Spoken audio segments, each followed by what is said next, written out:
Drama City Productions presents. You are plugged in for the Podcast Wrestling Society, where you can get dynamic weekly pro wrestling and MMA-related content.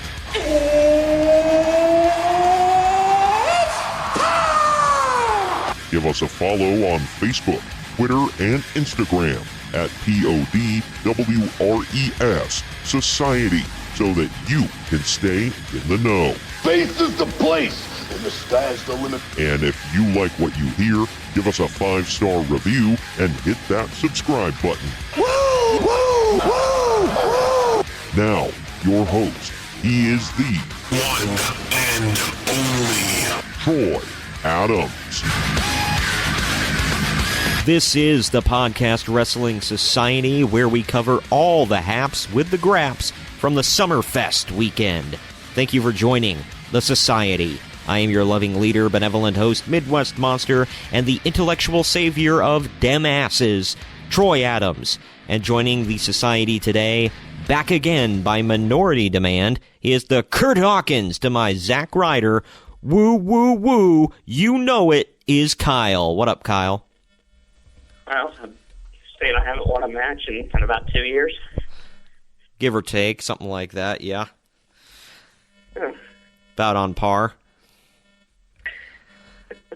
Well, you know, we talked a couple weeks ago about what our predictions were going to be for the weekend.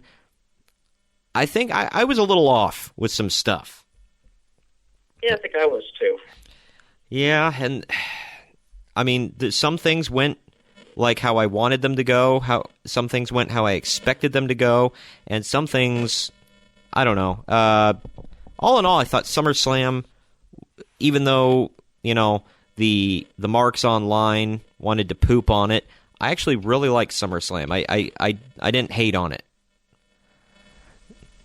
Yeah, I liked it for the most part as well. I didn't see too many flaws with it. Yeah, I didn't get all the predictions correct, and the whole show, I think, wasn't like the greatest show ever. SummerSlam, I mean, but I think it was, especially compared to most pay-per-views we've been seeing lately, I think it's been really good. Or I think it was really good. Yeah, I mean, all the big shows this year, you know, WrestleMania, Royal Rumble, now SummerSlam, I mean, it seems like they put some extra effort into it, and those have been the best ones so far this year, I think. Yeah, I mean, on one hand, you know, WrestleMania was kind of Swerve-a-mania, and it was a good show, all in all, but, you know, I think SummerSlam was really good. I think, you know, Greg and Ramon were there, and I think they got to see some really good quality stuff live. You know, and Ronda had her moment and everything. We'll get into the card more here in a bit. I really dug NXT. I thought, not that I really had any doubts for it, but I thought it was a really good show. What did you said you didn't get to watch live, right? I didn't get to, and I haven't had time to see it yet, but all the TakeOver events I've seen have been great, and from what I've heard, this was another one, so man, not a real big surprise there. Yeah, I mean, it was great. You definitely got to go back and watch. For all of you at home, if you have not watched, definitely watch. And obviously you're going to get some spoilers on the show if you don't know what happened yet, and I don't know why you're listening if you haven't watched yet, unless, however, at the end of the show, and I'm going to tease it in the description and everything, so you might be listening for this, the last segment of the show, I want to go over, because All In is this weekend. I want to kind of touch on the card and what to expect there, and my predictions for the show, if I have any, and kind of talk about a recent video game that I just bought yesterday. It is Fire Pro Wrestling World. Speaking of New Japan and the indies and whatnot, and I kind of want to talk about that a little bit when we right before we close out the show, just to let people know what to expect if you're on the fence about buying the game. But real quick, I just want to let everybody know, if you are looking for alternate ways to listen to the podcast, there are plenty different ways. We are on Whooshka. That's what I always post a link to that. I try to post all the links on social media now. I used to only post the Whooshka link, but I try to keep up with everything now. You can listen on Whooshka, iTunes, Spotify, TuneIn, Stitcher, and YouTube. I have not been keeping up with the archives because I was on vacation for a whole week, and that kind of threw off my whole schedule. I'm going to try to get back into it. I have a day off tomorrow. I'm going to try to get the last 2 archived shows up on YouTube. So stay tuned for that. Also, if you want some Podcast Wrestling Society swag, I will be putting some new stuff up here real soon, but go to redbubble.com/people/PodRes You can get mugs, you can get travel mugs, you can get shirts, tank tops, clocks. I know that's a weird thing, but you can. A couple items. You can get phone cases or stickers or what have you. And if we don't have an item there that you want, like that you want to select a certain item or you want to design on something that we don't offer currently on there, let me know. I can change it for you. If you want to rock some Podcast Wrestling Society swag, I will hook you up any way you need. Just hit me up on Twitter, Facebook, Instagram. The handle on all of those is PodRes Society. Same for Redbubble. It's redbubble.com/people/PodRes Society. PODWRES Society. You think I plugged enough stuff there, Kyle, at the opening of the show? Boy, I tell you what, I don't know if there's anything else left to plug right now after all that. Well, we have a couple things to mention later on in the show. I'll get to them. I don't want to overload everybody, right now. Last thing I did want to plug before we officially get into NXT here, and like you said, you didn't watch, but I did, so we'll run down a little bit of what happened. I didn't watch, but I know what happened. So Right. But, we'll run down a little bit of what happened and how it happened and et cetera, et cetera. And for I think this is our first pay-per-view review of the reboot. So I figure we're going to change it up a little bit. And how most people give stars to matches, I'm going to rate matches, and instead of star ratings, well, I'll tell you about it here in a little bit. It's I think it's funny. I think it's a good rating system, but we're not going the Dave Meltzer route. Well, not exactly, but I'll fill you in here in a minute. Last couple plugs here. We have some exciting news. You might be listening to us right now, or clips of us right now, on WrestlingWithWrestling.com. It's a new site that we have a partnership with and we are involved with. They have the latest wrestling news from WWE, Impact Wrestling, New Japan, Ring of Honor, and the rest of all the indies on their website. Also, you can listen to this great podcast right here and get interviews with wrestlers like Brian Cage of Impact Wrestling, Joe Hendry of Impact Wrestling, and quite a few others. And you can listen to international indie, or you can watch international indie wrestling videos and get other podcasts like the Triple Threat podcast with The Franchise, Shane Douglas, who I am personally a huge mark for, even though he's from Pittsburgh. But I'm a huge mark for Shane Douglas. Also, listen to WWE Main Event Curtain Jerkin with friend of the show, Jacob Grandi. So check that out, WrestlingWithWrestling.com. And we will get to our own personal Drama City Productions network here soon, but again, I don't want to overload you, front load you here at the beginning of the show. But definitely, like I said, check out WrestlingWithWrestling.com. They got news, they got wrestling videos, they got wrestling podcasts, they got wrestling interviews. It's your overload of wrestling for the week. And of course, you can check us out there. So why not? Okay. You ready to dive into some NXT, Kyle? Absolutely. All right. TakeOver Brooklyn 4, live from the Barclays Center.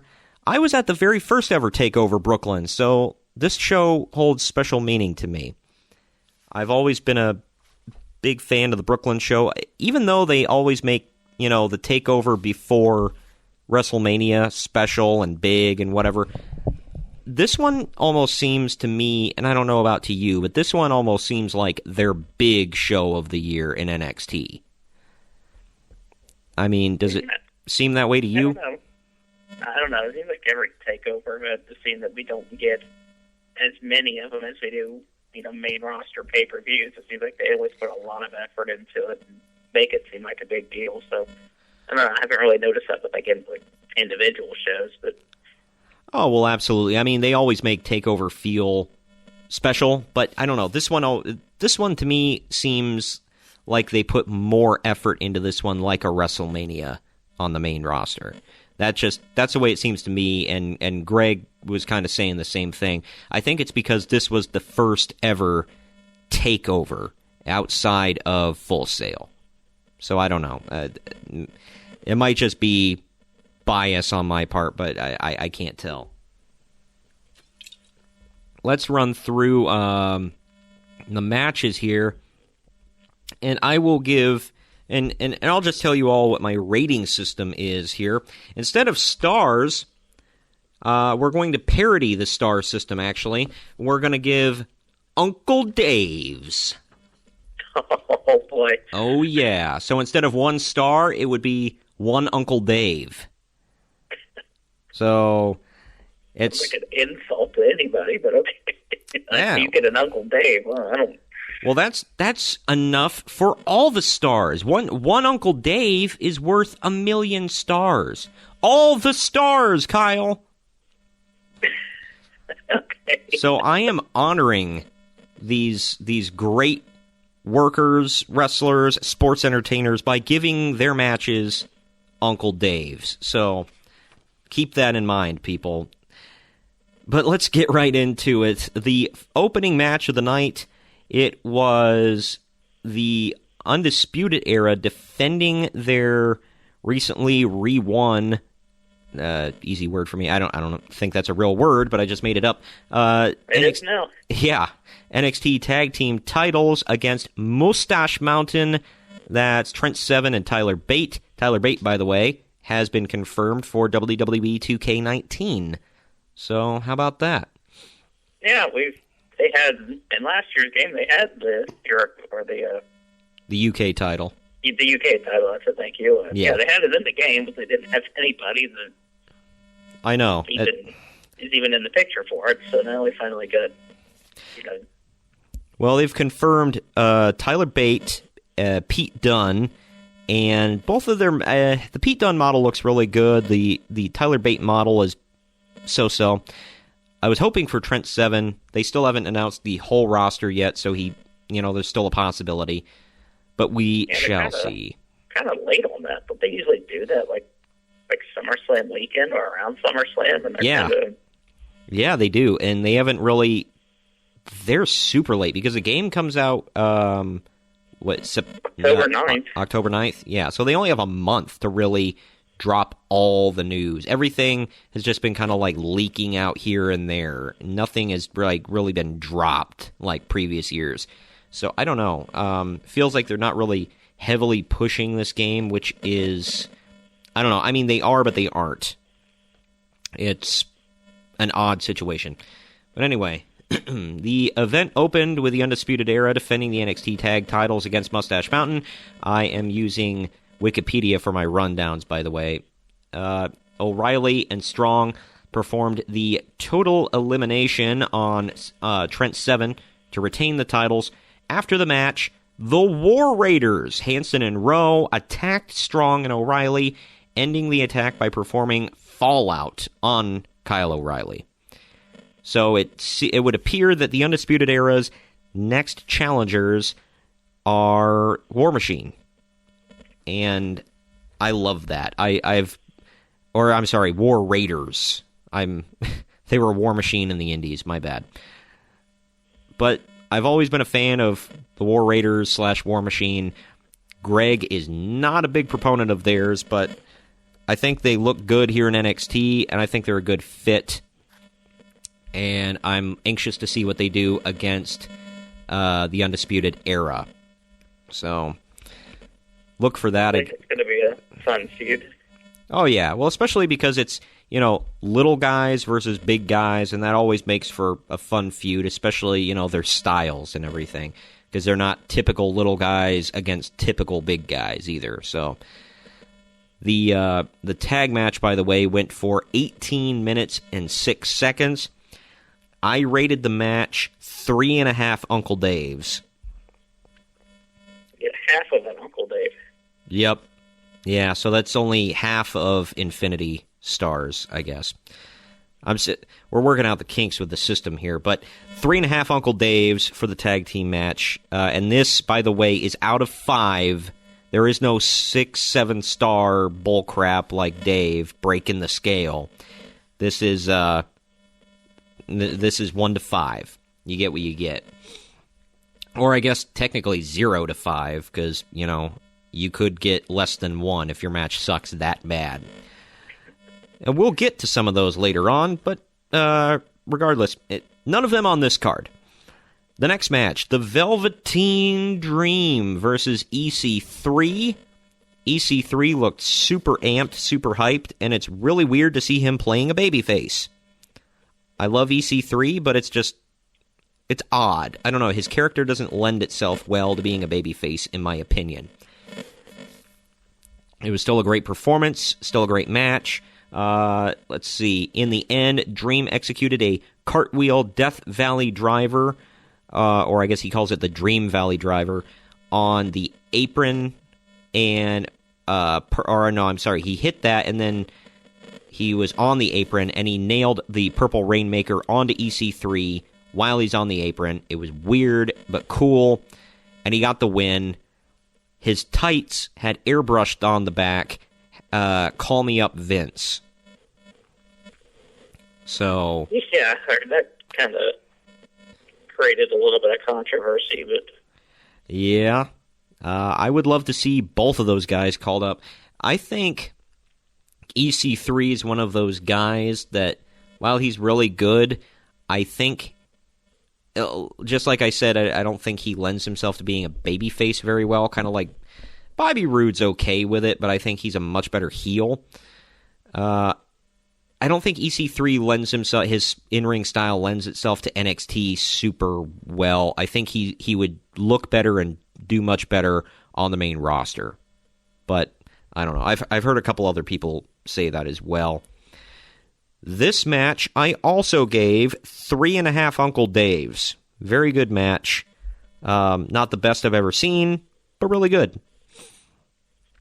Next match, we get Adam Cole, baby, defending the NXT North American Championship against the one and only Ricochet. This match was crazy. Ricochet went for a lion salt and in midair, upside down, got super kicked in the face. There were a bunch of other crazy freaking spots. Ricochet eventually got the 630 senton on Cole for the win. Ricochet is your new NXT North American Champion, the second ever. This match went for, 15 minutes, 19 seconds. By the way, that last match went for 15 minutes, 3 seconds.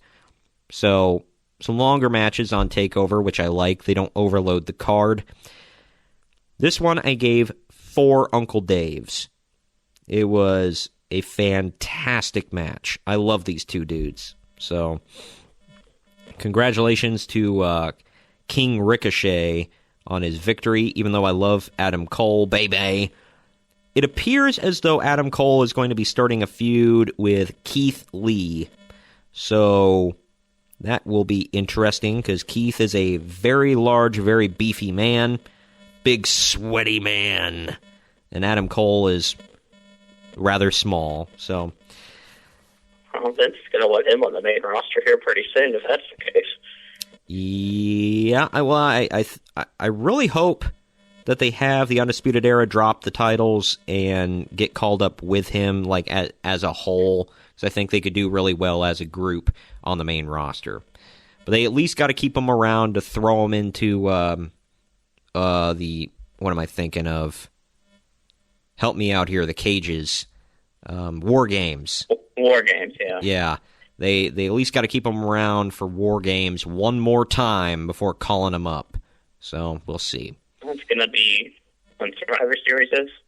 Yeah, so November. I don't know who they're going to face. Maybe a makeshift team. We shall see. And I don't know if they're going to do the 3 teams again this year, because I'm thinking it's like, well, who the hell would it be? But like I said, you never know. It could be the War Raiders and Keith Lee on one team. That'd be a big old beefy team of men. But, well, like I said, we'll see.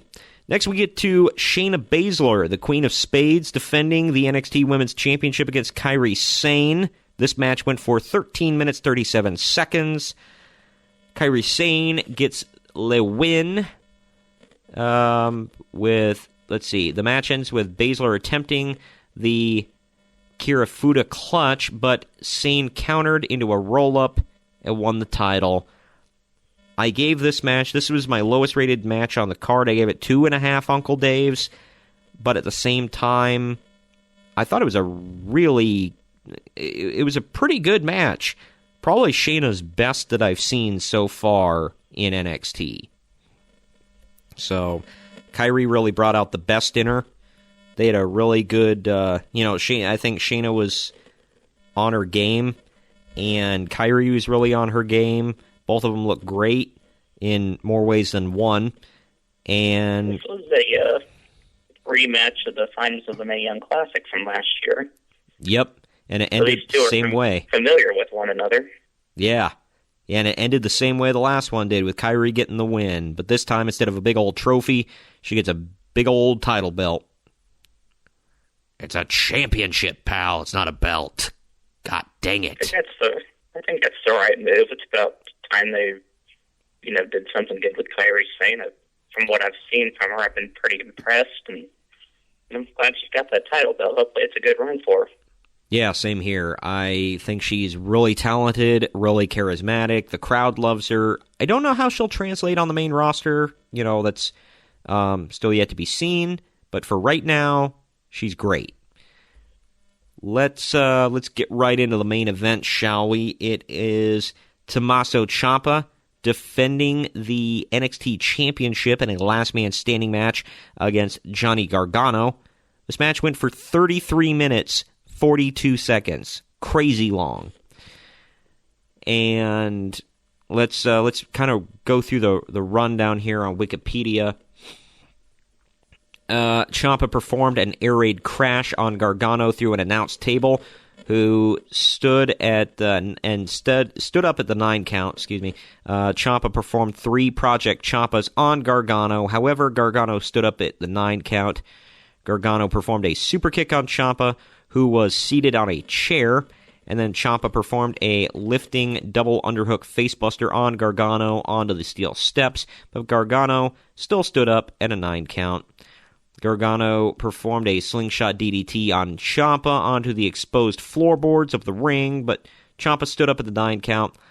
Ciampa performed a running knee smash using a chair through the barricade on Gargano and buried Gargano under the rubble from the timekeeper's area, only for Gargano to stand up at the 9 count once again.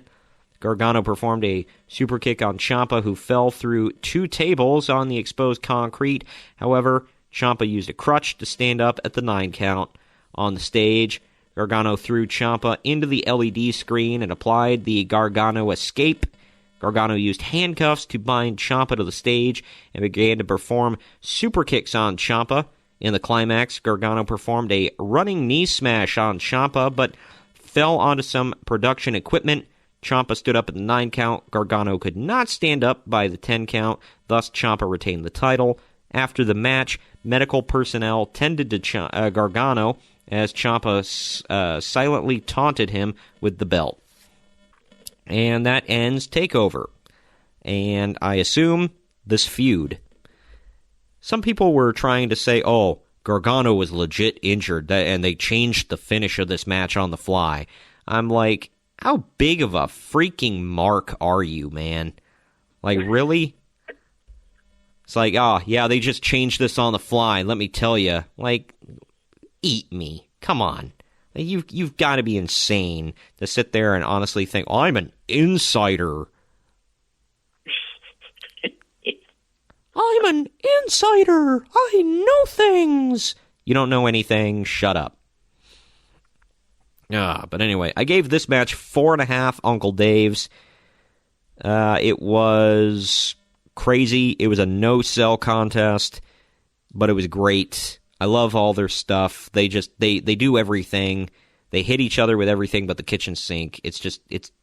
Their matches are fantastic. So, question is, what more can they do with these two? Nothing, like I would say. It may have. That's probably an end of the feud. I mean, the way this is going. I mean, there have been a few matches where I thought, well, that could have been it right there. But here we are getting another match from them here, this last man standing match. So, well, it's a last man standing match, which means it should be the blow off. Plus, it's the third match. Ciampa won the last two. He's the champ, so Gargano just needs to ride off into the sunset. And I don't know if they're going to play like the underdog thing with Gargano. What I did hear was that Ciampa is getting theme music finally, so that's a thing. Look forward to that. Instead of him just walking out there to a chorus of boos. Yeah, and just very vulgar chants from the crowd. Yeah. But yeah, so that was TakeOver. Very good show. If none of you have seen it, go out of your way to watch it on the WWE Network. Faux show. I enjoyed it. I always enjoy TakeOver. I don't think I've ever walked away from a TakeOver going, man, that sucked. No, I haven't. Yeah, it's the talent's great, the booking's great, the stories are great. It's just fantastic. I can't talk about it enough. It's fantastic stuff. But anyway, that about wraps it up for TakeOver. We're going to take a quick break here, but before we do, real quick, to tell you about where we're coming from here, definitely check out Drama City Productions podcast network. That is what we are on. That's our podcast network here.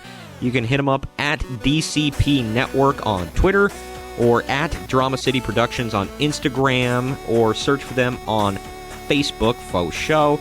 Go to dramacityproductions.com.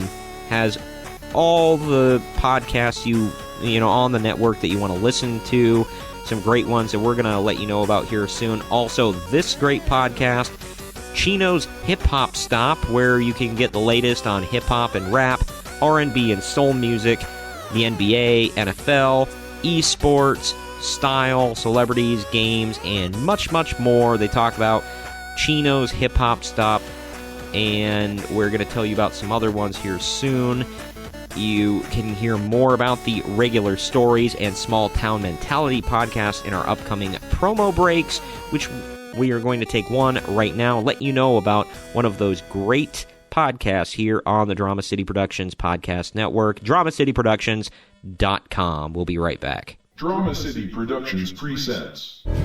Hey, it's Ben here, host of the Regular Stories podcast, a podcast where I interview interesting people about their lives. These are not celebrities, they're not the elite. These are regular people, and these are their stories. You can follow us on Facebook at Regular Stories and on Instagram at Regular Stories. We are everywhere that you can get a podcast. We are on iTunes, Google Play, Stitcher, TuneIn, just about everywhere else. Look up Regular Stories Podcast.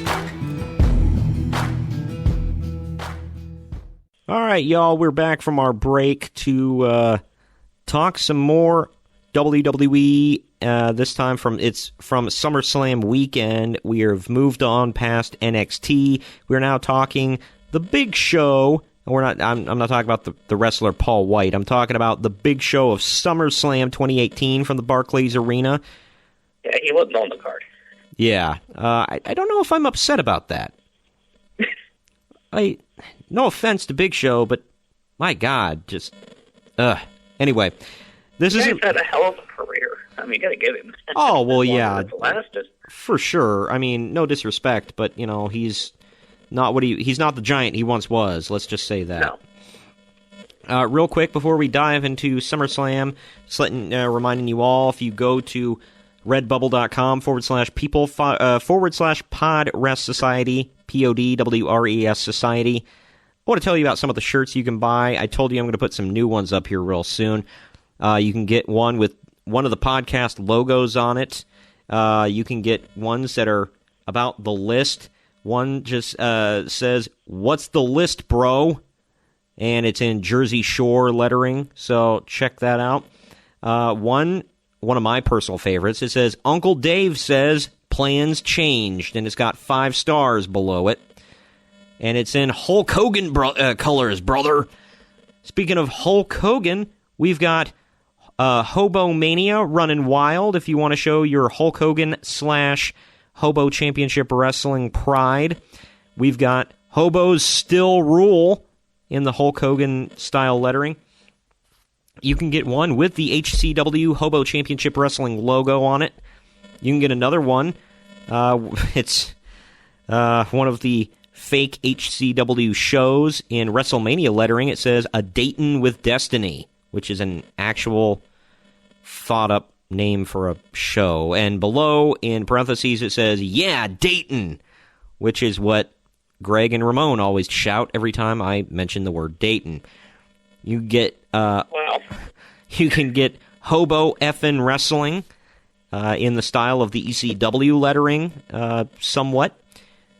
You can get the one, I just call it the Mark letter shirt. It's written in purple crayon with some backwards letters on it. And it is a letter to Vince McMahon about how much they dislike his product. You can wear that around on your shirt. And there's one that somebody we know said this, and we make references to it on the podcast. He didn't know what the word avid meant, and he insisted he did. It says, "I don't know much about wrestling. I'm only an avid fan." We have one with a blurred out face, but you can see what the guy looks like, and it just says, "The Look Bro," when we reference people with "The Look Bro." And, of course, last but not least, we have, "We'll set him on fire, then he's gone forever, bro." And it's in flaming letters, and it's in reference to something allegedly said by Vince Russo when Kane said that if he lost to Stone Cold in a First Blood match, he would set himself on fire. And they asked him about it, and he said, "We'll set him on fire, and then he's gone forever, bro." So we reference that quite often on the podcast. An alleged quote by Vinny Ruru himself. Check it out. So I think these are some great quality logos you can put on your merch, brah.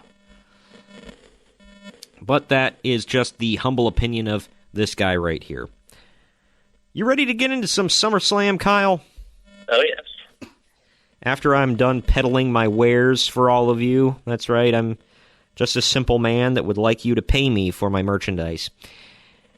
That's it. Did you watch the pre-show? Yes. Cool. I actually watched the pre-show live. I watched some of the show live. So, 2 of the 3 matches, like almost in its entirety, I missed out on the, I got to see the finish to the Cruiserweight match. I was in and out of my room at the time, so. Yeah, I don't think you were missing a whole lot with that one. There were 3 matches on the pre-show. Let's break them down here. The first one, it was Andrade Cien Almas and Zelina Vega versus Rusev and Lana. This match, in the climax, Vega pinned Lana with a roll-up using the ring ropes as leverage to win the match. Aiden English did not get involved, so that was a change. Yeah, that was surprising. I think a lot of people were calling for English to go out there and trying to help Lana and Rusev and ended up screwing him over in the process. But no, he stayed backstage, and it was just a straight-up mixed tag match and with a not so, controversial ending. And I believe it was on the SmackDown 2 nights later. Didn't English actually help Rusev pick up the win over Almas? Yes. Yeah. So it was actually I think it was a rematch from what we saw. I think it was another mixed tag. And Rusev and Lana ended up going over there. Yeah. So there you go. And this match wasn't anything to write home about. It was Lana, I will say, is vastly improving in the ring. Zelina Vega is entertaining. I don't know how much she can do. They don't let her do a whole lot. Might be for the best. Or she might be great. I don't know. I gave this one half of an Uncle Dave. So that's what I rated this one. It was so-so. I'm going to say this one. All the matches on the pre-show, it was, if you missed it, you didn't miss a whole lot. No. It was just there. Yeah, it was just kind of there. Next, we get Cedric Alexander defending the Cruiserweight Championship against Drew Gulak. Drew is in his red, white, and blue, almost Apollo Creed-style trunks. But they weren't boxing shorts, they were just trunks. They actually had a pretty good match, all in all. I enjoyed it. In the end, Alexander pinned Gulak with a roll-up to retain the title out of nowhere. I gave this one 2.5 Uncle Daves, actually. It was my highest-rated match on the pre-show. Yeah, the outcome of that match, I was quite surprised that they had Alexander retain, because he's had the belt for, since it's been a while. When did you get it? Last year. The pre-show to WrestleMania, you got the... Oh, yeah, that's right, he did. I forgot they had a tournament for it, and he won. You're right. There's a tournament, bro. We're gonna strip everybody of the belts. We're gonna have tournaments, bro. So, yeah, but they did strip Enzo Amore, and they had a tournament, and I got to see him beat Mustafa Ali live on the WrestleMania pre-show. So they are really driving it home that nobody gives a damn about these guys, though, by consistently putting them on the pre-show, though. Yeah, they put them on the pre-show. They don't even have, the Cruiserweights don't even have any segments on Raw anymore. It's all exclusive to 205 Live. And yeah, and they're not... I don't take the time to watch 205 Live, and so... No, I don't believe they're driving traffic to 205 Live. I really don't. I don't think anybody... I mean, I will say this. I mean, if you watch social media... And if you pay attention to social media, a lot of people rave about 205 Live and the match quality. And I've seen some good matches on that show. I don't have that much time throughout the week to dedicate to 3 hours of Raw, 2 hours of SmackDown, an hour of NXT, an hour of 205 Live. Oh my gosh. And then if I want to keep up with anything else, it's a struggle. So I got to pick and choose, I guess. But either way, this was a good match. I like both these guys. We said it, a lot of times on this show, there's a lot of talent in that Cruiserweight division. They're just absolutely not doing a lot to, for people to see it. Right, yeah. It is a good division, on the whole, it's pretty good. Next, we've got the B Team defending the Raw Tag Team Championships against the Revival. This wasn't a terrible match, but I don't know, it seemed kind of sloppy. Yeah. Not that everything has to be beautiful, because then it definitely looks rehearsed, but I don't know, it just seems sloppy at times. Dawson attempted to pin Curtis Axel with a small package, and then Dallas got hung up on the top rope by Dash Wilder, and he fell backwards into the pile, turned him over, and next thing you know, Axel reversing the small package and pinned Dawson. The B Team, retains the Raw Tag Team titles. And how many times have we seen the finish to a B Team match like that, to where it looks like they're about to get pinned, and somebody accidentally gets knocked into them and ends up reversing the pinfall, and that's how it goes.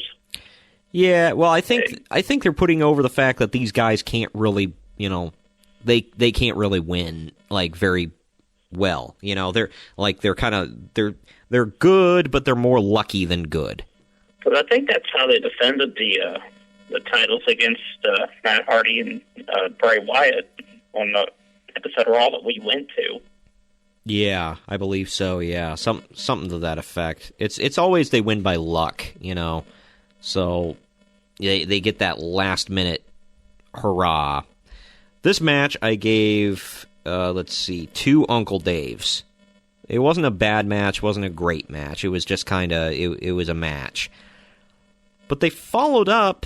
I don't remember what they did the next night on Raw, but I know this past Raw that just happened. They keep getting matches. The frickin' Revival beat them, and what happened last week? It was like two one-on-one matches with the two teams. It was. You're right. Yeah, I think it was Dawson beat I want to say Axel, and then Dallas got beat by Dash Wilder. I think that's how it went, but I know the Revival went over about times. Right, yeah, okay, it's starting to come back to me now. They did do that, so they had another match for non-title this week, and the Revival won, and then they said that the tag team division was becoming a joke because of the B team, and they were going to take the Raw tag titles and bring prestige to them. They finally, were able to stand tall, and they used their top guys out line and got the F out. So that was cool to see. I love really the Revival. Disagree with that statement, saying that divisions become a joke. Yeah, I mean, I love the B team. I think they're a cool team, but the Revival, man, they're probably one of the best tag teams in the world, if not the best. I don't know. They're fantastic. Getting into the actual card here, the first match of the night was the Intercontinental title match, which was shocking to me, but it was a great opener. The actual pay-per-view opened with Dolph Ziggler, accompanied by Drew McIntyre, defending the Intercontinental Championship against Seth Rollins, accompanied by Dean Ambrose. McIntyre sent Ambrose into the steel steps at ringside, distracting Rollins and allowing Ziggler to perform the zigzag on Rollins for a near fall. In the end, as McIntyre attempted to interfere, Ambrose hit dirty deeds on McIntyre. Rollins performed the super kick and then the stomp on Rollins to regain the title for a second time. He is now a 2-time Intercontinental Champion. I gave this match 3.5 Uncle Daves. Very good match. Yeah. I mean, I don't think it's... I mean, it is, but I mean, it would just be hard to believe that you could see a Dolph Ziggler-Seth Rollins match and not like it. Yeah, these two tear the house down every time. They're great. It's kind of unfortunate to see Dolph lose the title. He was great with it. He even had a picture of the title on his crotch of his tights, kind of Rick Rude-like. Yeah, I noticed that too. Yeah, so that was cool. But, yeah, Rollins got the win. Speaking of which, Rollins was dressed as Thanos. So he let out his inner nerd for 2 big shows in a row.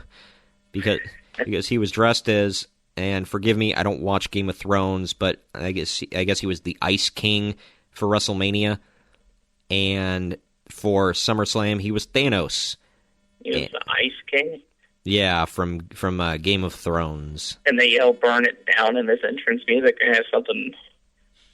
Yeah, it was weird because it was like fire and ice, I guess. Because if you go back and look at the Tron, he had like icicles and whatever all over the place, and then it turns to fire for that "burn it down" part, and then it goes back to ice. So that was pretty cool. I liked that. And the fact that they actually had fire pyro for him, that was pretty sweet. I wasn't expecting it, but yeah. But anyway, Seth Rollins, I can't remember what he did the next night on Raw. Did he do any... Oh. Well, I know the last thing he did, which we'll get to later, but I don't... He did I something.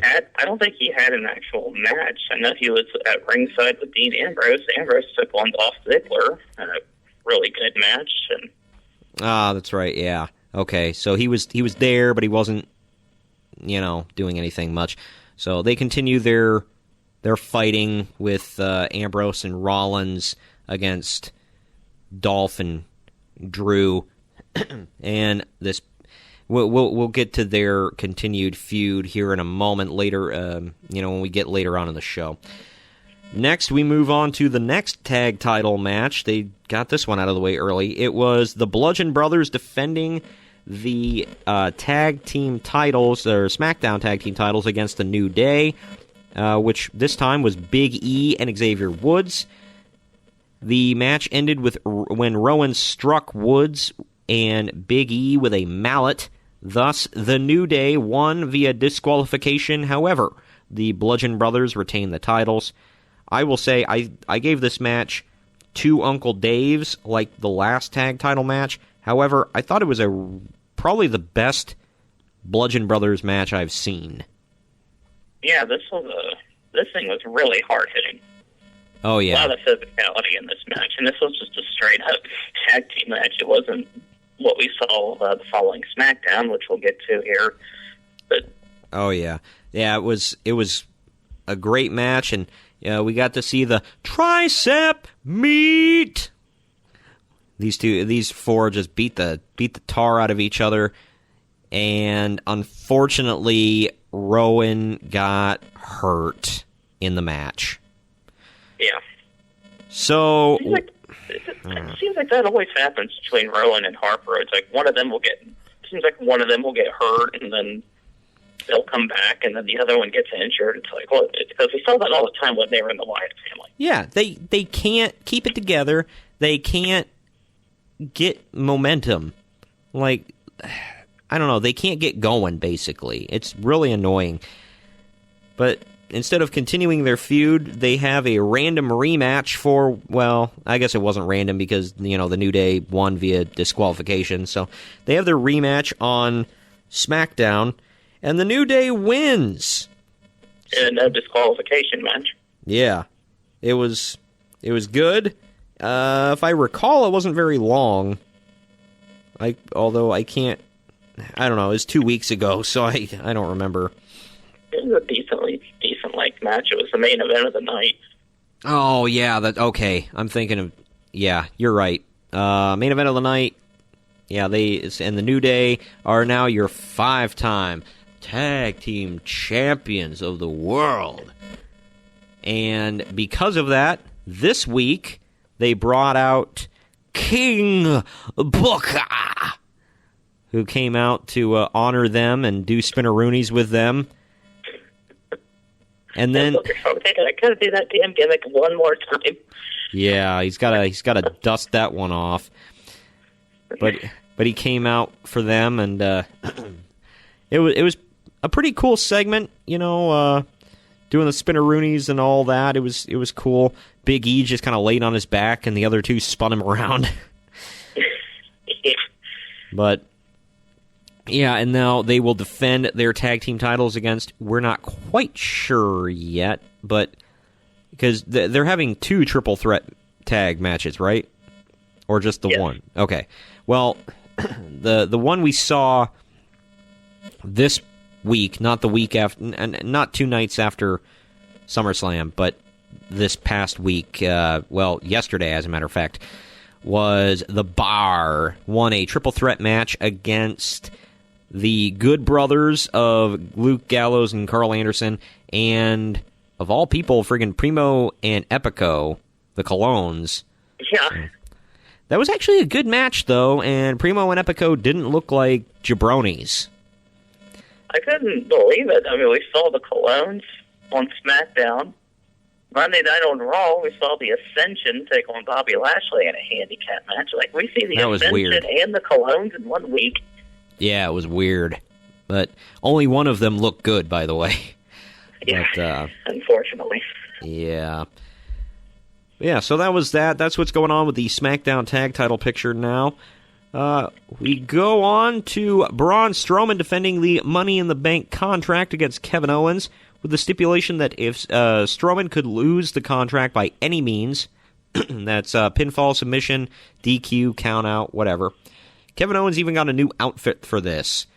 He was wearing a new T-shirt, wearing new trunks, all the, with like Money in the Bank stuff on it. I think it said KO in the Bank or something like that.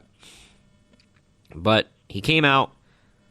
Boy, you want to even call this a match? Yeah, this 1 minute 50 seconds. So think about that. 1 minute 50 seconds. Braun Strowman wins with a running power slam. Just one. Then he wins. I give this match, I believe, half of an Uncle Dave. Yeah, this was a complete squash. I mean, I don't remember Kevin Owens getting any offense in whatsoever. I mean, they built this thing up like, oh man, there's a good possibility, Braun could lose the Money in the Bank. Kevin Owens could get it, and man, there's a lot of speculation on what can happen, and there's nothing to worry about. Yep, nope, he just got squashed. End of the match. Boom. But I gave it a half of an Uncle Dave because it was, I don't know. I'm not going to give it 0. I don't really, I mean, unless it's like a complete just pooper of a match, I'm not going to give it 0. But, yeah, so that's what it gets. Next, we've got the triple threat match between Carmella defending her SmackDown Women's Championship against Charlotte Flair and Becky Lynch. The ending... This match probably created the biggest headline coming out of SummerSlam, I think. Yeah, it's crazy. Let's get into it here. The ending saw Lynch applying her disarmor on Carmella, only for Flair to hit natural selection on Lynch, and then pinned her to regain the title for a second time. After the match, Becky Lynch attacked Charlotte Flair, just beating the tar out of her. Threw her all over, beat her down, and she got a huge pop. Huge. For, quote, turning heel. Yeah, I mean, I don't know what would have gotten the bigger reaction, what happened, or if she would have gotten the title. I mean, this was... I don't know. I mean, I'm not going to lie, I was happy to see it. I mean, that was... Yeah. I mean, I like Charlotte too, but I mean, come on, this is... Yeah, this was... I don't know, I was so upset. I really was. But if it culminates in Becky finally getting the frickin' title, then I won't be so mad. But, damn it, like, why Charlotte again? I mean, it's better than Carmella, but damn it. But Becky, yeah, she got a huge reaction for, a huge cheering reaction, a positive reaction, quote, turning heel and beating the tar out of her best friend. Yeah, she got a babyface reaction for that. Yeah. So you mentioned, this about this hopefully ending with Becky getting the title. I mean, I'm right there with you. I don't really see a reason for Charlotte to have the belt again so soon. Yeah. If she's not, this could just be a transitional reign. I kind of hope so. I mean, like I said, I like Charlotte, but I mean, she doesn't need the belt right now. I'm hoping they're testing the waters with Becky Lynch just to see how much, because I mean, she's more over now. She's always over, but I think she's more over now than ever. I can't remember exactly what she did on SmackDown 2 nights later. Can you recall? She basically cut a promo explaining. Ah, that's right. Explaining why she did what she did, and once again, the crowd was behind her. She even tried to turn it on to the crowd, like, oh, you guys weren't really with me and everything, and the crowd didn't care. They still cheered her and everything, and then Charlotte came out there, and then it just resulted in a huge brawl between the two, where they had the entire women's division had to come out there and separate the two of them. Yeah, that's right. I remember that. Okay. You keep refreshing my memory here. this week on SmackDown, she came out and attacked Charlotte from behind after Charlotte beat Carmella in a one-on-one match, made her tap out. Becky attacked her from behind, just beat the crap out of her. Crowd blows, freaking just loves it. They're cheering the hell out of her like she's Hulk Hogan, back in like 1985 or something. And she gets on the mic and tells Charlotte she's coming for her title. She calls her the B word. Just the whole 9 yards. Gets like a huge ovation. Yeah. The only thing I can think of is Bruce Pritchard talked about this. He said when The Rock was, you remember when he was Hollywood Rock and he was a heel, and he would come out every week and just like crap on the audience or whatever, make fun of them. And he said Vince McMahon would get frustrated and he would tell him, it's like, well, he can't be a heel. And the phrase he used, he said, he's crapping on him, but he's crapping ice cream. Like, that's all I can think of, is like she's crapping on everybody, but she's crapping ice cream. They freaking love it. Some people, they just can't, they reach a point where they just cannot be heel. I mean, look at, like, when they turned Steve Austin heel after WrestleMania, or at WrestleMania 17. And that was a huge flop. Nobody wanted to boo Austin. Nobody wanted to boo The Rock. And nobody's going to boo Becky Lynch. I mean, it just can't happen. I think part of it is because she has a legitimate gripe here. Like, and everybody's asking, they're like, how is she the heel? She got screwed. And, like, legitimately. And everybody's been siding with her. And they're like, nope, heel. But on the other hand, I think this is doing wonders for her character. I think it's great. I like this side of Becky. I was always curious because I've never seen Becky Lynch as a heel. I know she was for a little bit on NXT, but I never saw that. So yeah, I like this side of Becky Lynch. This is cool. Yeah, she's just a great performer in and out of the ring, and she's. I'll tell you now, this past SmackDown that I watched, I don't know what it is. Like last night, that what aired, I thought it was a fantastic show, top to bottom. I did too. And the thing is, all these feuds on SmackDown, there's so many like personal feuds. Like they make them like this one with Becky and Charlotte. It's a personal feud, and it means something, and it's great. The stuff we'll get to it with AJ and Samoa Joe, personal. Miz and Daniel Bryan, which we'll get to, personal. It's all like it's real stuff, and it's great.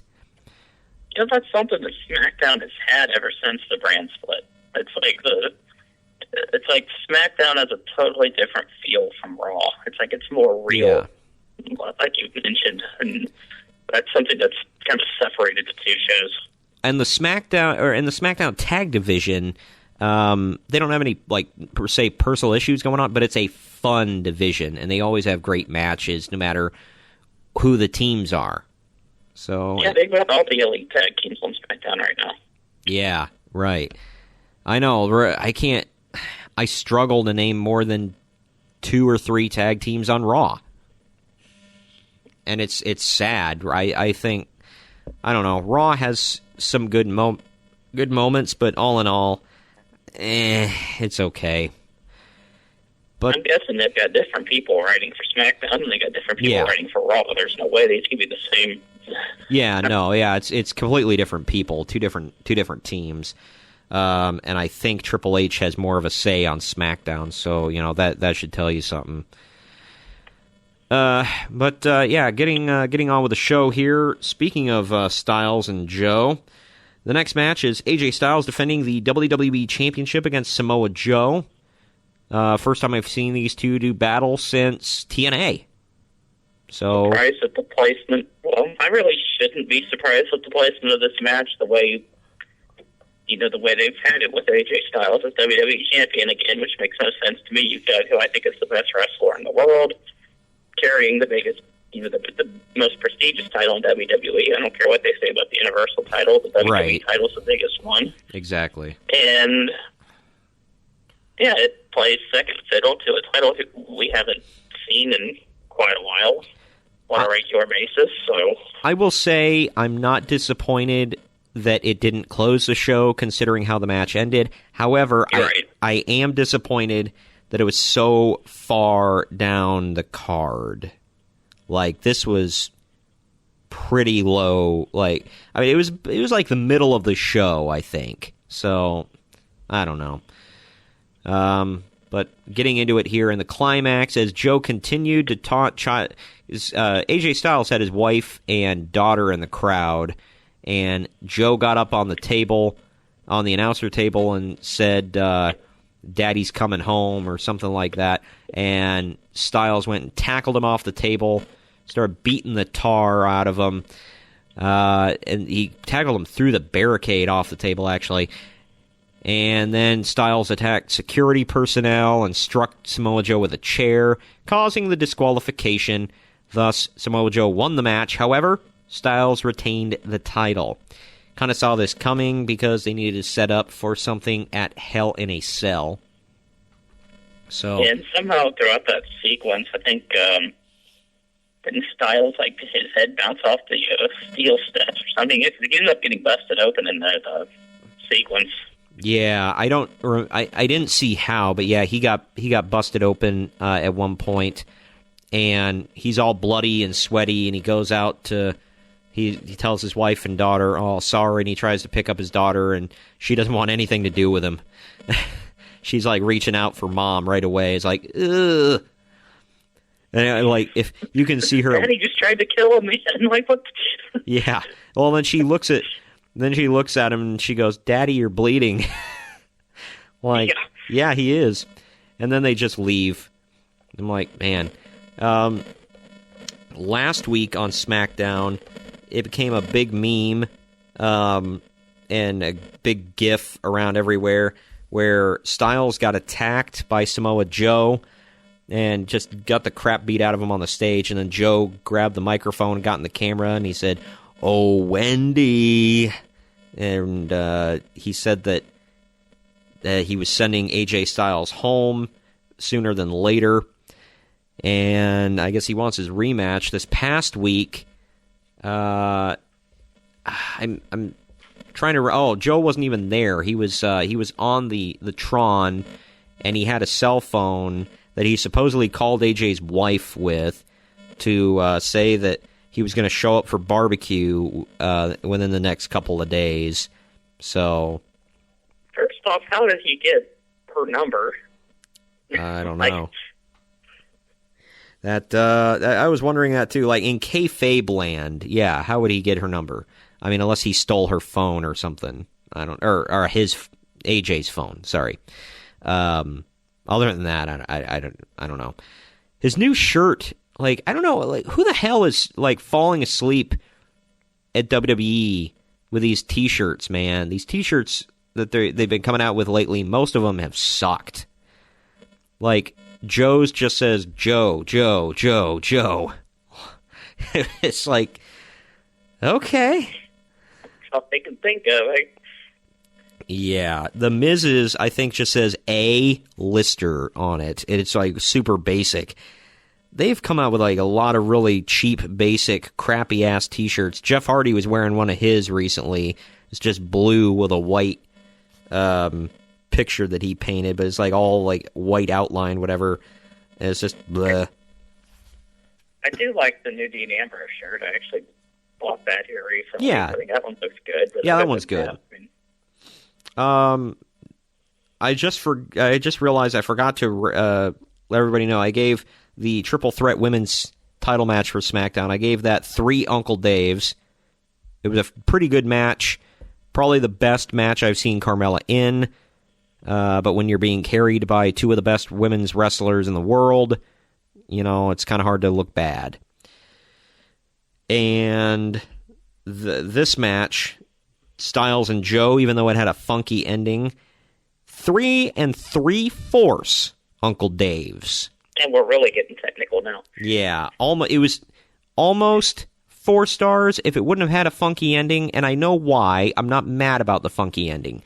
But if it would have had like a more clean, better ending, you know, conclusion, it probably would have got 4 stars. But 3 3/4 for me. And I think we all knew heading into this match that this wasn't going to be a one-and-done thing. This is going to last a while, this feud. Oh, yeah, especially when, they kind of leaked it out that these two would be going at it in Hell in a Cell. So then we move on to probably my favorite match of the night. It's The Miz versus Daniel Bryan. Man, Daniel Bryan came out in Seahawks colors, and it was kind of ugly. The Miz kind of recycled his old gear, his, white trunks and everything. But he had the ugliest, stupidest-looking glasses, sunglasses I've ever seen. Just dumb. But, yeah, I almost forgot, before we actually get into the match here, Elias came out, he promised a concert, and he went through all this hype and all this rigmarole. It took him 5 minutes to set up this crap. He goes to play a new song, and for some reason, the neck of his guitar snaps off right as he goes to play. It was weird. I don't know why it happened, and I was like, wouldn't somebody have tested the guitar before he went out there? Wouldn't he have warmed up with the guitar? What the hell happened? Was that a botch, or was that supposed to happen? I want to know. Well, it was clearly supposed to happen, but I was just what the F? Because you could see, he just, grips it and snaps it, and I'm like, what's going on? All I can think of is, where's JR at when you need him? Oh my God, the guitar's been broken in half. My God, it had a family. But, yeah, so the Elias concert mercifully did not happen. Yeah, I was totally disappointed that we didn't hear him. Oh, I know, he's your favorite guy, Kyle. Yeah. Well, before this actual match as well, The Miz runs into the B team, former Miz Taraj backstage, and they say they're rooting for Daniel Bryan, and they're going to go out and celebrate on the town. Yeah, they said that, we're no longer the Miz Taraj, we're the B team, and the B stands for Daniel Bryan. That's what they claim. So, yeah. They're so weird, but I love them. I love those weirdos. But yeah, The Miz is out there, and Maurice is at ringside. And this match went pretty well. They were on the apron at one point. Bryan goes for a kick. Miz moves out of the way, and Bryan kicks a ring post. And I was like, oh, gosh, that's it. But it wasn't quite it. Looked like Daniel Bryan was going to win there for a while, and Miz was on the outside, and Maurice slips him something behind everybody's back. Bryan attempts a suicide dive, and The Miz punched him in the face with something that nobody saw. He hands it back to Maurice, and apparently it was brass knuckles. Mm-hmm. And then he throws, or rather rolls, Bryan back into the ring and pinned him 1, 2, 3. The Miz wins by nefarious means yet again. William Regal would be proud of that finish. Oh, yeah. Tell you want to talk about power of the punch. And it was his protege that got punched. Yeah. There's a bunch of William Regal references in this match. Who would have thunk it? But, yeah, so that's how that one ended. Clearly setting up for something in the future. Do you remember what happened 2 nights later? Because I do not. The Miz came up there. He actually started out the show. He went out to the ring, cut a promo. Basically imitated Daniel Bryan when Bryan had to retire. Got all teary-eyed and everything. He's like, I asked her, I'm officially announcing my retirement from facing Daniel Bryan, That's right, yeah. And Bryan went out there and called him a coward and everything and said you had to hide behind your wife. And Maurice was out there with him and said something like, Daniel Bryan, they should call him Daniel Bella. And all of a sudden, Brie Bella makes her return. Yeah, yay. He goes out there and truly punches Miz right in the face. That's right, yeah, because Paige was mocking him about, you got punched in the face by Brie Bella. Yeah, so, and it looks like they're setting up, because last night, Miz and Maurice were out there with Bryan and Brie, and, I'm sorry, Bryan and Brie were out there first, and then, of all people, Andrade Cien Almas and Zelina Vega come out, and they start getting into it, and then Miz and Maurice come out, and they get into it, and... It resulted in a one-on-one match between Daniel Bryan and Andrade Cien Almas, which I was looking forward to. I thought that'd be a good match, and it was up until the end of it. But yeah, well, yeah, it all breaks down. Bryan gets the hell beat out of him. So Bree gets smacked around quite a bit by Maurice, and looks like they might be setting up either for a mixed tag or a three-way mixed tag. It's been made official. It's going to be. They announced it last week on SmackDown. It's going to be a mixed tag. Daniel and Brie taking on Miz and Maurice. That's how it's felt. Okay. Don't know how many people were clamoring for that, but I don't know. I don't think it'll be a great match. I think it'll be fun to watch, but I'm hoping it's a way that maybe Bree can get the win on Maurice, and and Miz can still, I never lost and whatever, and they can keep going with that. Yeah, I think this is going to be another long-term feud like we're seeing with AJ Styles and Samoa Joe. This one's right. They've built this one for a while. This is another one I gave 3 3/4 Uncle Dave's. So it was something. It was. I enjoyed it. I like these two guys. Probably two of the best workers in the business, in my opinion, right now. This next match was something... I can't remember if you called this one. I sure didn't, because we didn't see any teases for it or anything, but it was the return of the Demon, Finn Balor, against Baron Corbin. No, I did not call that. That took me by surprise as well. It was awesome to see. Well, my buddy Caleb, shout out to Caleb, he called it the night before. He was like, at least we get the Demon. I'm like, why would we get the Demon? That doesn't make any sense. And we did, and it was the best part about this thing. I thought this match was going to be the bathroom break match of the night. I was headed that way, but yep. But I stuck around for. Well, the return of the Demon was the only thing that really gave it a decent rating for me. I gave it 1 Uncle Dave. The Demon comes out and just dominates and wins with a coup de grace, and then the next 2 weeks, frickin' Baron Corbin cries and says, Finn Balor didn't beat me, the Demon beat me, which is another thing. If I heard Michael Cole say the Demon one more effing time on commentary, I was going to reach through my phone and punch him. I was like, dude, we get it. He's the Demon. Shut up. But yeah, and then this... Oh, he's the Demon? I thought he was doing his Ronald McDonald impression. I didn't know. Yeah, right. Well, they both wear face paint.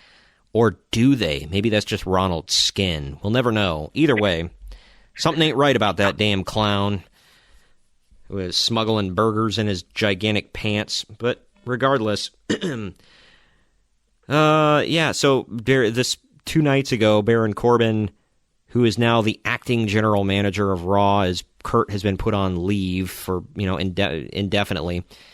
He made a match between himself and not the Demon, but just regular old Finn Balor. He used a chair and then said, it's no disqualification, and he beat him. So this stupid feud continues. Why? No. I don't even remember why it even started. Because one is tall and one is not. That is the whole reason. Stupid. Gosh. But anyway, I don't want to get heated here. Let's just move along. This was an interesting match. We get Shinsuke Nakamura defending the U.S. title against Jeff Hardy. Randy Orton did not get involved. So, that was... But he appeared. He did appear like a creeper, but he didn't get involved. We'll get to that here in a bit, Vaughn. Yeah. Well, Hardy attempted a swanton bomb on the freaking ring apron, and Nakamura moved, and he just crashed and burned. It's crazy. Nakamura got Hardy back in the ring and performed a Kinshasa. Won the title clean as a whistle. He did go for the Pinshasa at one point and missed it. But other than that, and then right after the match, Hardy's down, Shinsuke leaves, Orton comes out, and he teases like he's going to attack him, then he turns around and he just leaves. And then in the backstage... I want to know how much money Randy Orton got paid to do that. Yeah, just to walk show out. Up. I'm here. Hi, everybody. All right, I'm gone. Oil himself up, make himself look sweaty. Then he goes to the back and he does an interview where he says it's not the right night. Yeah, and it's not the right night to smack him with a junk hand, I guess. But then I can't remember what happened 2 nights later on SmackDown. But they had a match. It ended in disqualification, and Jeff Hardy extracted some revenge on him. I think they went in somewhere into the crowd, and Hardy got Orton onto a table, and he climbed up somewhere. I forget what it was. Did a swanton bomb on Orton to the table. Oh, that's right. Yep. And then he came out. Jeff, pronouns pal. Jeff came out on SmackDown last night. I think he had. Did he have Orton or RKO or something like that painted on his face? RKO. Yeah. Okay. RKO. Yeah, that was painted on his face, and him and I can't even remember all what happened between him and Orton last night. But he was. I think it's just a war of words this time. Yeah, they just BS'd for a while, but a continuation of the feud. It's got me interested. I'll say that it's a weird feud, probably the weirdest one we got on SmackDown right now. But it is what it is. Which is going to be. But they did announce it's going to be Jeff Hardy and Randy Orton at Hell in a Cell. That's inside right. Yeah, Hell in a Cell. That's going to be great because I remember he said he challenged Orton to Hell in a Cell. Then he did Orton's pose, which was pretty cool. And this is going to be the first Hell in a Cell match that Jeff Hardy's ever been in, which is hard to believe all the crazy stuff that you see him do. I know, blows my mind. Well, and you think his crazy ass is jumping off that damn thing. Oh, yeah. He can't let Shane McMahon one-up him. But, all right, well, he might jump off it twice because he's that freaking crazy. Yeah. But this match, I gave it 2.5 Uncle Daves. Not a bad outing by these two. And that crazy swanton on the apron was just nuts. Now we get to the second last match of the night. It's the Raw Women's title match. Alexa Bliss defends against Ronda Rousey. This one was nuts. Ronda looked almost like a female Wolverine with her paint and then the stuff she had. She looked like a raccoon. I was thinking with her eye makeup and with the stuff on her gloves, she almost looked like Wolverine, but I don't know. But before they ever came out, Natalia's music hits. She gets a huge ovation. She came out to the ring wearing her father, Jim Neidhart's jacket. The crowd just gives her a standing ovation. It was awesome to hear and awesome to see. It was the same, from what I understand, it was the same jacket that Jim Neidhart wore. I forget at what pay-per-view it was back in sometime in the early '90s when the Hart Foundation won the tag team titles. It was SummerSlam. It was his. SummerSlam. Okay. Yeah, I can't remember which one. I want to say 92, but I think I'm wrong. I guarantee I'm wrong. But anyway, it was his jacket from SummerSlam, which was, it had double meaning there. But yeah, so this match went how it should have went. Alexa kept playing keep away. Didn't want anything to do with Ronda. Rousey really dominated the entire match. Bliss really got no offense. She hit 2 of those spinning Samoan drops that she does. On the second one, she kind of reversed something and picked her up, and you could hear her yell, "You ready?" And Alexa Bliss, I think, yelled, "Yeah," or something like that, and then she hit it. Very audible, even though the crowd was going nuts. At one point, she was playing keep away so much, Ronda just sat like Indian style in the center of the ring. Is that politically correct to say Indian style? I don't know, cross-legged. Does it matter? I mean, yeah, I don't know. We say a bunch of stupid stuff on this podcast. But regardless, she sat that way in the center of the ring, and Alexa went in and tried to give her a sleeper hold, and that just pissed Ronda off. And I think that's what led to the second spinning slam there. But she eventually got some arm bar. She's yanking back on the arm, making Alexa scream. Then she locked in the arm bar, or the arm breaker. Got the win. And she's the first woman to ever be a UFC and WWE champion. Natalya got in and celebrated with her, and for some reason, the freaking Bella Twins got in to celebrate with her. That was they had a backstage interview, like, asking them, why are they there? Like, we're going to be here to witness, Ronda Rousey become the women's champion and whatever else it was. So, they decided to throw them in there, which, whatever. Yeah, okay. I gave this one 1.5 Uncle Dave's. The next night on Raw, she gets brought out to the ring by Stephanie McMahon, and then she slaps Stephanie in the armbar, didn't she? Like, again? Or did she just, judo throw her? I think she did both. Better in the armbar again. Okay. Well, that's how they make Stephanie McMahon think that, let's do her buddy after everything they've gone through, and yet the same thing happens to her every time. I know. Yeah, it's crazy. But the legacy, not the legacy, the story, I guess, goes on. Alexa Bliss has announced she is invoking her rematch clause at Hell in a Cell against Ronda Rousey. I hope it goes the same way. I don't really... If they make Alexa champ again, that's going to be so stupid and unrealistic in so many ways. The only way that's going to be realistic is which I can see, this is how I see Ronda Rousey losing the women's title whenever that happens. It's Stephanie McMahon getting involved and screwing her out of it. That'd be the only logical explanation. Even then, come on. There's no way little Alexa is going to do anything to her.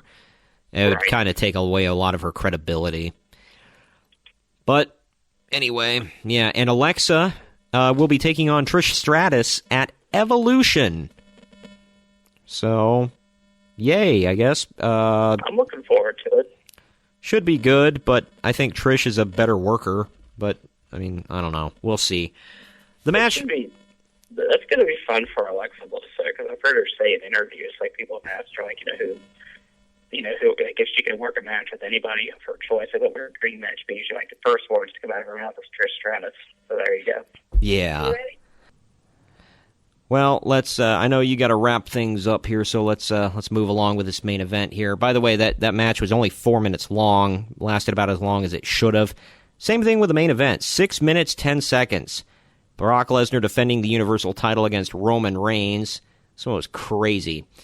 In the main event, Brock Lesnar, as I said, defending the Universal title against Roman Reigns. Before the match began, Braun Strowman came out to announce that he was going to cash in on the winner and remained at ringside.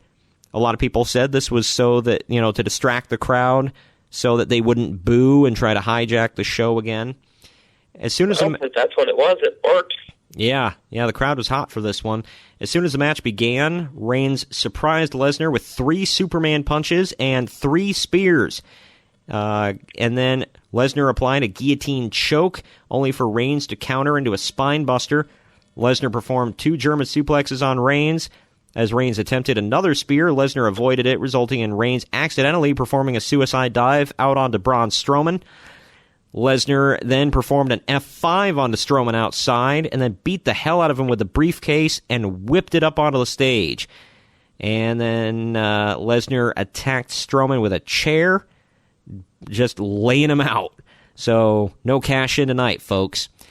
But he gets in the ring and is looking at Strowman, turns around, boom, 4th spear, 1, 2, 3.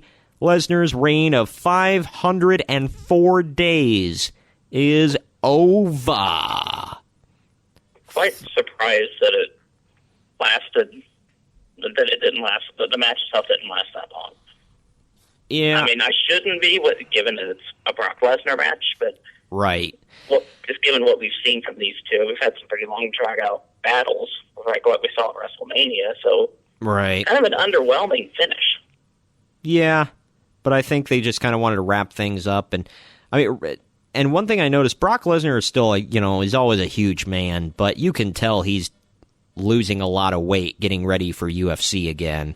He looked like, by Brock Lesnar's standards, he looked anorexic because he looks like he's just been starving himself and dropping a ton of weight, lost a lot of muscle mass. But he's still a humongous freaking human being. He's just a freaky dude. But this match I gave 2.5 Uncle Daves. Cool way to go home. Speaking of Uncle Dave, him and Brian Alvarez tried claiming on Wrestling Observer Radio that, the crowd was furious in this finish. No, they weren't. One, I could hear it plain as day over the network. People were cheering. They were happy. And the second thing was Greg and Ramon were there, and they said, the crowd was not even 50-50. They were mostly popping for the title change. Yeah, they were just happy that the belt got off Lesnar. Exactly. They could have put that damn thing on Doink the Clown if they wanted to. The crowd. They just wanted it off Lesnar, and they wanted it on somebody who's going to be there every week. Right. And it was, I don't know. I thought it was great. It was good. All in all, a great SummerSlam, great weekend. The continuation of this real quick while we wrap this up here on Raw. Strowman attempted to cash in on Roman Reigns again. And who should come out but Dean Ambrose and Seth Rollins in full Shield gear, and they triple powerbomb Strowman through the announce table. And this past week, Strowman gave acting general manager Constable Baron Corbin the briefcase, and he said, here's your contract, and he said he's cashing in on Roman at Hell in a Cell. In Hell in a Cell. So there you go. That's the end of that. But, I don't know. Good couple of weeks in WWE world, right? Yes, it has. It's been very entertaining. Not just the pay-per-views, but the Raws and SmackDowns that have followed so far have been really good. So I like the direction we're headed so far.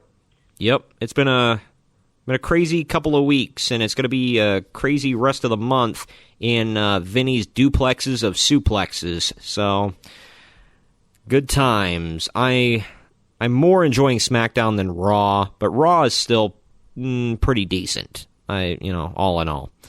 Looking forward to... I wish we could go to Raw next week. Yeah, I know. Shawn Michaels is going to be there. I know. I thought I heard The Undertaker. That would be awesome. Possibly. Yep. Triple H came out last week on Raw to talk about why he was going to face The Undertaker one more time at Super Showdown in Melbourne, Australia. It's going to be good. In front of... And the Raw is in Columbus next week. That's why I'm kind of kicking myself. Yeah, I know. That would be awesome. Labor Day, I get the day off, so... But, a couple matches announced for Evolution. I don't know if this is... I think this is a rumor. I don't know if it's official yet, but they're saying, of all freaking things, Ronda Rousey might take on Nikki Bella, which... Yeah, I've heard that rumor. Ugh, I don't know why. The other one is Asuka versus Kelly. That blows my freaking mind. I think one that's been made official is the Riot Squad taking on, the Bellas and Ronda Rousey. Is that? I don't know. I know they're going to be involved. They're going to have a woman tag. I was going to say if that's the match. Or is that at the Australian show? That might be the Australian show. Okay. I would have to check, but I don't know. But anyway, I guess I know you got to go, so we'll wrap this up and let you go. When we come back on the other side of this promo break here, letting you know about another great podcast here on Drama City Productions Podcast Network, I will go into All In and kind of run down that card for this weekend and also talk about my experiences on Fire Pro Wrestling World so far. Thank you for joining me, Kyle. Not a problem. And we will talk to the rest of you on the other side of this break. Small Town Mentality Podcast with your host, Ben. A podcast about nothing and everything. A podcast where we get together with friends, drink beer, and see where the conversation takes us. We don't edit. We don't care what people say. It's small town people with a small town mentality. It gets offensive at times, lots of swearing, and a whole lot of not caring. Available everywhere you get podcasts. You can find us on Twitter at STMPod, on Instagram at STMPodcast, and on Facebook at Small Town Mentality Pod. We'll see you there. Well, if you've all hung on this long, thank you very much. I appreciate it. We've covered a lot of content on this podcast so far. I know we've been talking all NXT and WWE so far. That's the main focus of this episode. But I kind of wanted to run down a couple of the other things before we wrap it up here officially for the week. I'll try to keep it as brief as possible. And also let you know about the list, bro, for the return of Greg next week. We're still working to see if we can get Ramon hooked up with us. But definitely Greg will be involved. Real quick, running down the card so far for All In. Right now, as it stands, in no particular order, the Briscoe brothers, Jay and Mark Briscoe, are taking on SoCal Uncensored, the team of Frankie Kazarian and Scorpio Sky. And the reason it's those two is because Christopher Daniels is going to be taking on Stephen Amell, Arrow himself, baby, from the CW network. So, I'm not sure that's the best use of Christopher Daniels, but I don't know. The match could be better than I'm giving it credit for. And Daniels is amazing. So, there is a 15-person battle royal to determine the number one contender for the Ring of Honor World Championship. It's called the Over Budget Battle Royal. Let's run down all the announced participants for that battle royal thus far. We got Punishment Martinez, Brandon Cutler, Marco Stunt, Jimmy Jacobs, Billy Gunn, Brian Cage, Ethan Page, Colt Cabana, Rocky Romero, Moose, and Jordan Grace. The only female on the match so far. She's more like a weightlifting kind of beefier, and I don't mean that in a derogatory term. Nobody take it bad, but she's one of them. She can hang with the guys kind of gals. She's a stronger woman, got some muscle to her. But yeah, so that's announced so far. They're teasing, well, Neville might be involved, or Pac on the indies. Maybe not. Never know. We'll have to wait and see. Other matches here. We got Jay Lethal will be defending the Ring of Honor Championship against whoever wins that Over Budget Battle Royal. Madison Rayne will take on Britt Baker, Chelsea Green, and Tessa Blanchard in a four-way match. Four very talented, very beautiful women. We've got, let's see. Sorry, my first time actually running through the whole card here. Joey Janela is going to take on Hangman Page, baby, in a Chicago street fight. That should be interesting.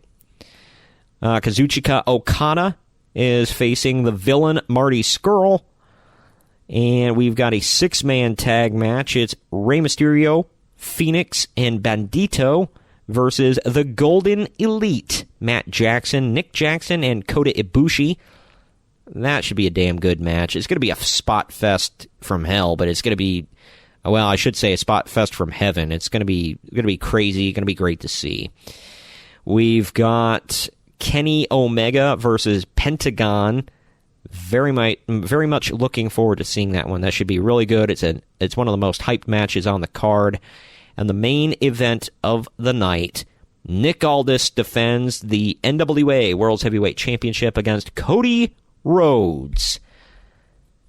That's going to be a good match. I love Nick Aldis. I love Cody Rhodes. I think these two will have a great match. I think their styles will complement each other very well. It's going to be a good match. Looking forward to seeing that. So that's what you can expect from All In on Saturday. Starcast is the day before on Friday. It's going to be on Fight TV. You can get it on the Fight app. And this, All In, will be on the Fight app. It will be on the Honor Club. It will be broadcast right afterwards. They're going to rebroadcast it in Japanese on New Japan World. And the first hour before it starts from 6 to 7 on WGN America is going to be called All In 0 Hour. Check that out. I will, if I possibly can.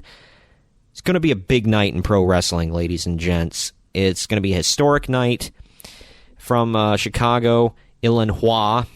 They've got some weird sponsors I'll run down here in a second, but it's going to be September 1st at the Sears Center, technically in Hoffman Estates, Illinois, a suburb of Chicago, but it's Chicago.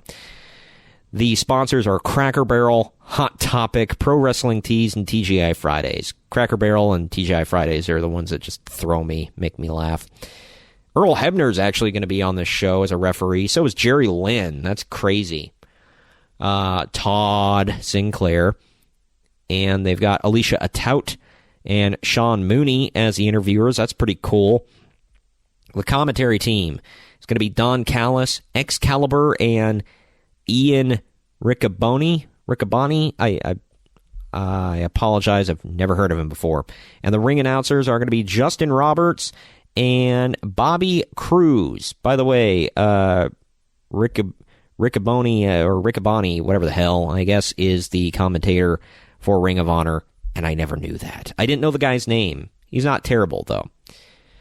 So, yeah, that's what you can expect from All In. Not going to give any predictions, because I have no idea.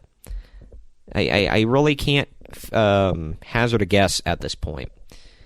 But real quick, before we wrap up, also want to remind you all, definitely patronize us, help us out, y'all.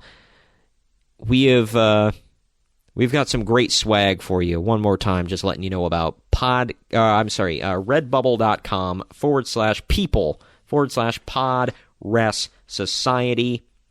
Great stuff. You can get a lot of great shirts there, or mugs, travel mugs, clocks. Try to think of all the stuff you can get. Tank tops. If you want a pillow, let me know. If you want a blanket, let me know. If you want... Well, the only one I won't do is leggings, because the logos don't look good on leggings. It's difficult to, work that. Hoodies, you can get a hoodie. It's a lot of cool stuff. Let me know. If we do not offer it, let me know, and we will start offering it. A lot of great stuff. Like I said, redbubble.com/people/pod society. Lots of good stuff there.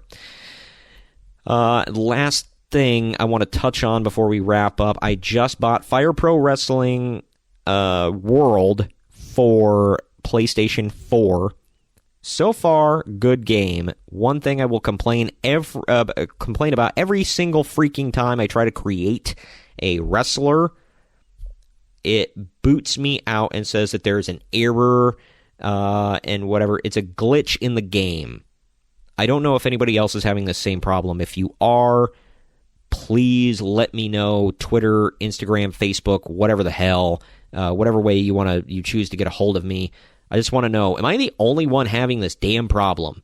Every time I try to create a freaking wrestler, it says there's an error and boots me out to the main PlayStation home screen. And then I have to reboot the whole freaking game.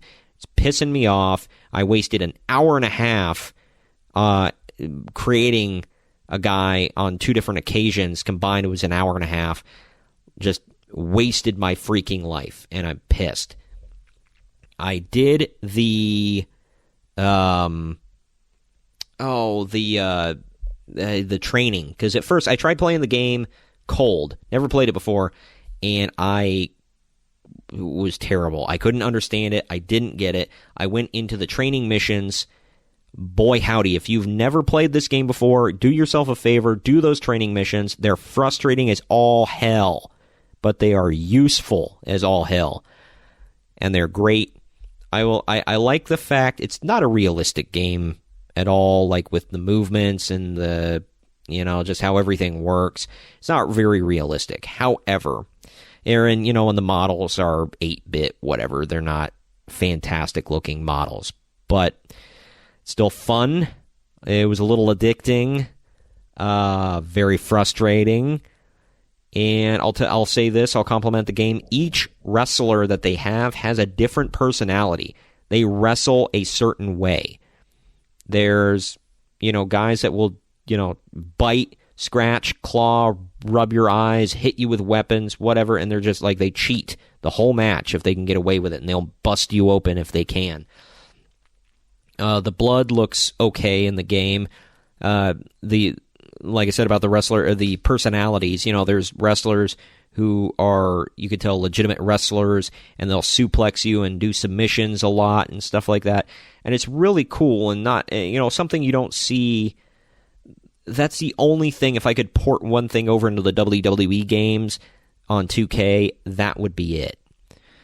I have not done the Road to Glory, I think that's what it's called. I have not done that yet. I'm working on it. I want to do it. Tomorrow is my day off, so you bet your bottom dollar that my butt is going to be firmly planted on this couch, and I'm going to be doing that faux show. And I'll let you know a little bit more about the game if there's anything new I have to add next week when we talk with Greg. So, yeah, that's basically it. If you're on the fence about buying it, if you have the money, I'd say buy it. If you have to stretch the budget, I wouldn't push it. You know what I'm saying? It's a good game. It's not like the most fantastic thing ever. I know this podcast isn't going to be super clean and everything. I'm going to do my best, but running low on time because of Kyle's schedule and my schedule, and like I said, kind of getting acclimated after vacation and everything. This is my first week back to work after vacation and being home, so we're trying to wrap everything up as quickly as possible. Had a lot going on, so I'm hoping this is as clean as humanly possible. Next week will be a lot better, though, with Greg. Things will be more back in order and kind of moving and shaking and all that.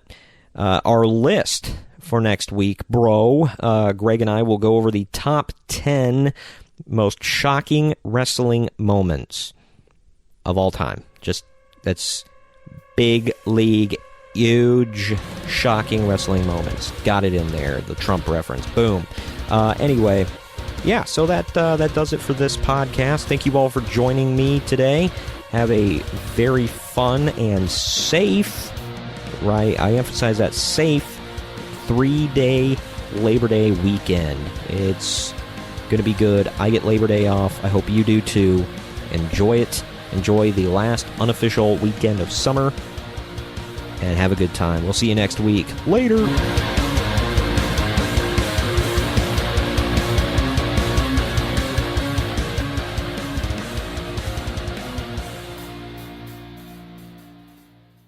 This has been a Drama City production.